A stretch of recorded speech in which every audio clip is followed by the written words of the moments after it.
This just in, Dolphins receiver Tyreek Hill talking with reporters this afternoon, days after this run-in with Miami-Dade police. Hill, his lawyer, and his agent have called for the officer who pulled him out of the car to be fired, and Hill had more to say about it moments ago. You know, because not everybody has the same resources as Tyreek Hill. Not everybody has the name Tyreek Hill or not able to call a Drew Brooks or Drew Rosenhaus or something like that, man. So I'm really like unfazed to it. You feel me? You know, so that's why I was able to go out and play the way I did, because I'm numb to it. You know, it's kind of expected. So then, just to follow up, you said that you would have handled yourself a little bit differently. For other people out there seeing that video, is there a message that you may have for them about how to handle themselves in a similar situation? I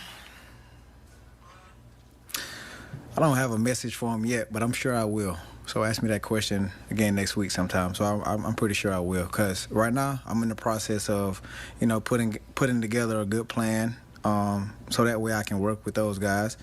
Because I think it's good, man. I think we should lean on each other, you know? Like, we have influence on the community, and I don't think that we should, you know, use this as a moment to, you know, separate, you know, people or divide people or, you know, make it a battle or anything like that, man. Because I still love cops, you know? I want to be a cop. I've been standing on the table for the cops, man, but at the end of the day, right now what I'm focused on is my job, and that's to play football, you know, and that's all that I can be, the best football player I can be, man. So how are you yourself handling the situation? Obviously, it's a lot of trauma, so are you okay? Yeah, I'm good, man. Like I say, I'm really unfazed to it all, man. Like, I've been praying a lot, you know, with my wife, having conversations with my mom a lot,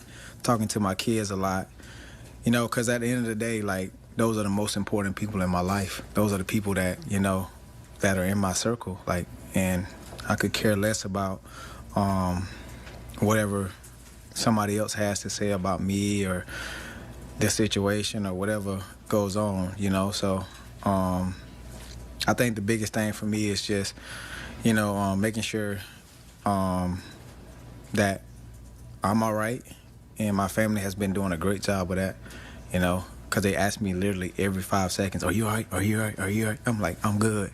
I'm good. Like, I went to the grocery store last night. My wife called me literally like 10 times. Like, it's crazy. So I'm good. So obviously you're used to living your life in a spotlight, though, but right. Having a vulnerable moment like that when we saw the body cam videos coming out, you say you're good, but what was that experience like to have, again, that vulnerable of a moment to broadcast to the world? I was actually watching Beetlejuice at the time. I was in the movie theater when it released. Drew Brooks called me. He was like, hey, you know they released the body cam? I'm like, what? I'm watching Beetlejuice. I got to leave? He's like, yeah, go outside real quick. So went outside, you know, watched it, and, you know, for me, I feel like I handled myself well and in that situation, but obviously, like I said, I can be better. But it's shell shocking, man. It's really crazy to know that, you know, you have officers in this world that would literally do that with body cams on. You know, it's sad. It's really sad. Which brings up another conversation and leads into what would they do if they didn't have body cams, which is even crazier. So it's a lot to unpack, man. It's a lot to unpack. It's a lot we can learn. Like, I think in football, how we get better from things is we watch the tape and we get better from it, you know? And this instance, we should do the same, you know? Like, a lot of people want to critique, a lot of people want to criticize, a lot of people want to do this, but I think this can be a learning tool for everybody, you know? Civilians, officers around the world, like how to do conduct whenever they pull people over.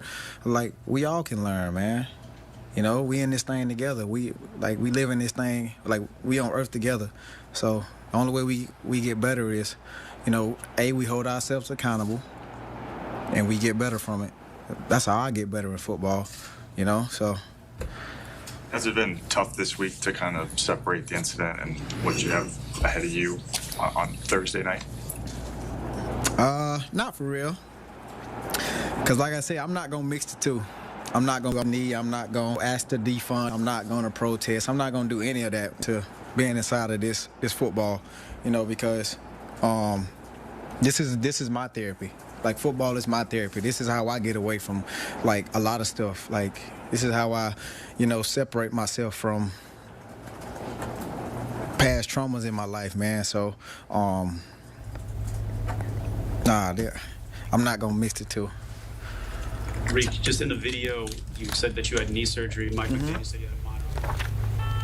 That was Tyreek Hill speaking moments ago about the situation on Sunday before that come-from-behind win against the Jaguars, where he caught a 80-yard touchdown pass in the comeback. They've got to turn around quick because they got a game tomorrow right down in South Florida against the Buffalo Bills.